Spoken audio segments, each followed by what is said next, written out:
জয় Hind everyone, প্রত্যেককে স্বাগত জানাই আমার ইউটিউব চ্যানেলে। তোমাদের জন্য একটা সুবর্ণ সুযোগ চলে এসেছে। আরপিএফ কনস্টেবলে তোমাদের পদে নিয়োগ হচ্ছে 2026-এ। শূন্য পদের সংখ্যা প্রায় 7100-র মতো তোমাদের রয়েছে। যোগ্যতা সিম্পলি তোমরা যদি 10th পাস করে থাকো তাহলে এখানে আবেদন করতে পারবে। বয়স সীমা 18 থেকে 33 বছর রয়েছে। ছেলে মেয়ে উভয়ই আবেদন যোগ্য এখানে। চাকরি তোমাদের এখানে পুরো একদম অফিসিয়াল নোটিফিকেশান তোমাদের আমি দেখাবো, এবং এটা একটা সুবর্ণ সুযোগ, এই হাতছাড়া তোমরা করবে না। স্টেপ বাই স্টেপ দেখাবো বেতন কত পাবে, সিলেকশন প্রসেস কী রয়েছে, সিলেবাসে কী কী পড়তে হবে, A to Z সব কিছু এই ভিডিওর মাধ্যমে তোমরা জানতে পেরে যাবে। তো ভিডিওটা শেষ পর্যন্ত ওয়াচ করবে, এবং যারা চ্যানেল নতুন তারা অতি অবশ্যই চ্যানেলটিকে সাবস্ক্রাইব করে বন্ধুদের মাঝে শেয়ার করে দেবে। তো চলো আমি তোমাদের অফিসিয়াল নোটিফিকেশানটা স্টেপ বাই স্টেপ তোমাদেরকে আমি দেখিয়ে দিচ্ছি। চলো তোমাদের অফিসিয়াল নোটিফিকেশান, যেখানে আমাদের সর্বপ্রথম দেখে নেবো যে রিক্রুটমেন্ট প্রসেস কী হতে চলেছে। দেখো, সর্বপ্রথম তোমাদের রিক্রুটমেন্ট প্রসেসের মধ্যে ফেজ 1, ফেজ 2 এবং ফেজ 3 মধ্যে তোমাদের এই এক্সামিনেশনটা কন্ডাক্ট করা হবে। যেখানে ফেজ 1-এ তোমাদের কম্পিউটার বেসড টেস্ট অর্থাৎ সিবিটি টেস্ট এক্সাম হবে। ফেজ 2-তে তোমাদের ফিজিক্যাল এফিসিয়েন্সি টেস্ট, তোমাদের রানিং হবে এবং দৌড় হবে। তার সাথে সাথে ফিজিক্যাল মেজারমেন্ট টেস্ট অর্থাৎ হাইট এবং ওয়েট এবং চেস্টের মেজারমেন্ট করা হবে, ঠিক আছে। ফেজ 3-তে তোমাদের ডকুমেন্ট ভেরিফিকেশন হবে এবং তারপরে মেডিকেল এক্সামিনেশন নেওয়া হবে, অর্থাৎ মেডিকেল করানো হবে, তোমার পুরো শরীর চেক আপ করা হবে, দেন তারপর তোমার জয়নিং হয়ে যাবে। আমরা দেখে নেব যে এখানে এলিজিবিলিটি অফ ক্যান্ডিডেট, অর্থাৎ এখানে তোমাদের কী কী এলিজিবিলিটি রাখা হয়েছে। ফার্স্ট অফ অল তোমাকে citizenship must B a citizen of India, তোমাকে ভারতীয় নাগরিক হতে হবে। এডুকেশন কোয়ালিফিকেশন কী লাগছে দেখে নাও। এখানে তোমাদের যারা সাব ইন্সপেক্টর পদের জন্য অ্যাপ্লাই করবে তাদেরকে গ্র্যাজুয়েট পাস হতে হবে, এবং যারা কনস্টেবল পদের জন্য আবেদন করবে তাদেরকে সিম্পলি 10th পাস প্রয়োজন, ঠিক আছে। কোনো নাম্বার ভিত্তিক না, শুধুমাত্র যদি তুমি 10th পাস করে থাকো তাহলে এই পোস্টের জন্য তোমরা অ্যাপ্লাই করতে পারবে। নেক্সট তোমাদের এজ অর্থাৎ আয়ু কত লাগছে দেখে নাও। দেখো, মিনিমাম এজ 20 বছর এবং ম্যাক্সিমাম এজ 25 বছর। আর যারা সাব ইন্সপেক্টরের জন্য অ্যাপ্লাই করবে এবং যারা কনস্টেবলের জন্য অ্যাপ্লাই করবে তাদের মিনিমাম এজ 18 বছর এবং ম্যাক্সিমাম এজ 25 ইয়ার্স অর্থাৎ 25 বছর।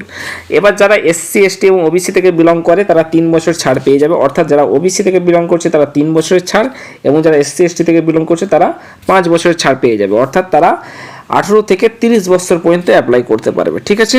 বলছি ফিজিক্যাল মেজারমেন্ট টেস্টে তোমাদের কী কী হতে চলেছে। দেখো, সর্বপ্রথম যারা ইউআর এবং ওবিসি থেকে বিলং করছো তাদের হাইট মাপা হবে ছেলেদের জন্য 165 সেন্টিমিটার, ঠিক আছে। ফিমেলদের জন্য 157 সেন্টিমিটার অর্থাৎ 157 সেন্টিমিটার, এবং যারা এসসি এবং এসটি থেকে বিলং করছো তাদের 160 সেন্টিমিটার, এবং ফিমেলদের জন্য 152 সেন্টিমিটার। দেখো, অন্য রিক্রুটমেন্টের ক্ষেত্রে শুধুমাত্র এসটিদের ছাড় দেওয়া হয়, কিন্তু আরপিএফ কনস্টেবল এবং এসআইদের জন্য তোমাদের এসসি এবং এসটি দুজনের জন্যই 5 সেন্টিমিটার হাইটের ছাড় দেওয়া হচ্ছে, ঠিক আছে।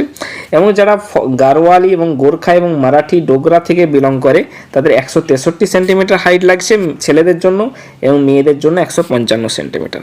এবার আসছে চেস্ট মেজারমেন্টে তোমাদের কত হচ্ছে। দেখো, সর্বপ্রথম যারা ইউআর এবং ওবিসি তাদের জন্য 80, এটা শুধুমাত্র ছেলেদের জন্য চেস্ট মেজারমেন্ট হবে, ঠিক আছে, এবং ফুলিয়ে তোমাদেরকে 85 সেন্টিমিটার করতে হবে। এবং এসসি এসটি থেকে যারা বিলং করছে তাদের 76.2 সেন্টিমিটার আনএক্সপেক্টেড, এবং যারা ফুলিয়ে করবে 81.2 সেন্টিমিটার তোমাদের করতে হবে। এবং যারা গারোয়ালি গোর্খা এবং মারাঠি ডোগরা থেকে বিলং করছো তাদের মিনিমাম 80 সেন্টিমিটার এবং তোমাদেরকে ফুলিয়ে 85 সেন্টিমিটার করতে হবে, ঠিক আছে। আর এই যে রিক্রুটমেন্টটা তোমাদের কে করাবে, কন্ট্যাক্ট করাবে, রেলওয়ে রিক্রুটমেন্ট বোর্ড তোমাদেরকে এটাকে পুরোপুরি কমপ্লিট করাবে, ঠিক আছে। আমাদের সাব ইন্সপেক্টর এবং কনস্টেবলের জন্য তোমাদের সিলেবাসে কী কী পড়তে হচ্ছে। দেখো, আরআরবি অর্থাৎ রেলওয়ে রিক্রুটমেন্ট বোর্ড অনুসারে তোমাদের সাব ইন্সপেক্টর এবং কনস্টেবলদের জন্য সিলেবাস প্রায় এক, এবং একটি মাত্রই পরীক্ষা হবে।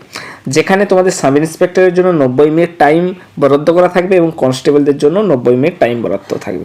যে কনস্টেবলে ফর্ম ভরবে সে কনস্টেবল এক্সাম দেবে, যে সাব ইন্সপেক্টর ফর্ম ভরবে সে সাব ইন্সপেক্টর এক্সাম দেবে। আর যদি কেউ সাব ইন্সপেক্টরে ভরে তার যোগ্যতা গ্র্যাজুয়েট পাস লাগছে, কিন্তু সে যদি কনস্টেবলে ভরে তো ভরতে পারবে, সে দুটো ফর্মের জন্য এলিজিবল। এবার যারা আছে কনস্টেবলের জন্য যারা করবে তার 120টি কোশ্চেন থাকবে, এবং সাব ইন্সপেক্টরের জন্য এবং কনস্টেবলদের জন্য 120টি কোশ্চেন থাকবে। জেনারেল অ্যাওয়ারনেস থেকে তোমাদের 50 কোশ্চেন থাকবে, কনস্টেবলদের জন্য 50 কোশ্চেন থাকবে। অ্যারিথমেটিক 35টি কোশ্চেন থাকবে এবং কনস্টেবলদের জন্য 35টি কোশ্চেন থাকবে।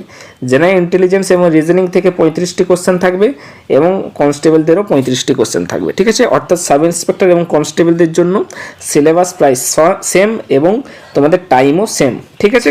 120টি কোশ্চেন থাকবে, পুরোপুরি সিবিটি কোশ্চেন হবে, অর্থাৎ কম্পিউটার বেস টেস্ট তোমাদেরকে নেওয়া হবে, ঠিক আছে। যেখান থেকে তোমাদের সিলেবাসে দেখানো আছে জেনারেল অ্যাওয়ারনেসে কী কী পড়তে হবে, অ্যারিথমেটিকে কী কী পড়তে হবে এবং জেনারেল ইন্টেলিজেন্স এবং রিজনিং থেকে কী কী পড়তে হবে, ঠিক আছে।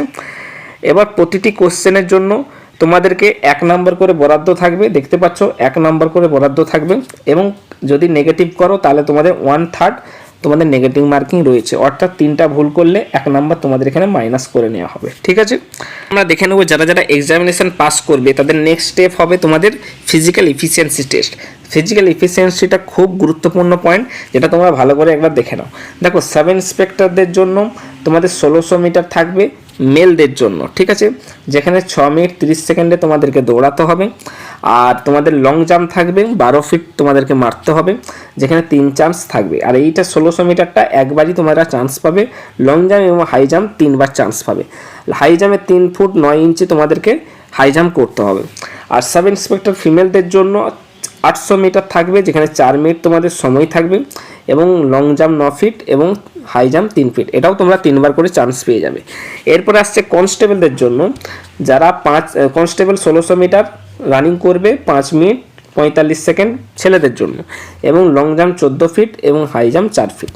আর কনস্টেবল ফিমেলদের জন্য 3 মিনিট 40 সেকেন্ড 800 মিটার রানিং করবে এবং 9 মিনিট লং জাম্প এবং 9 ফিট লং জাম্প এবং হাই জাম্প 3 ফিট তোমাদেরকে মারতে হবে, যেটাও 3বার করে তোমরা চান্স পেয়ে যাবে, ঠিক আছে। এই পিএমটি এবং পিইটি পাস করলে তোমরা ডিবি এবং মেডিকেলের জন্য তোমাদেরকে ডাকা হবে, ডিবি এবং মেডিকেল পাস করলে তোমাদের চাকরিটি হয়ে যাবে, ঠিক আছে। এবার আসছে যে এই যে ভ্যাকান্সিটা, এই ভ্যাকান্সিটা তোমাদের কবে আসতে চলেছে।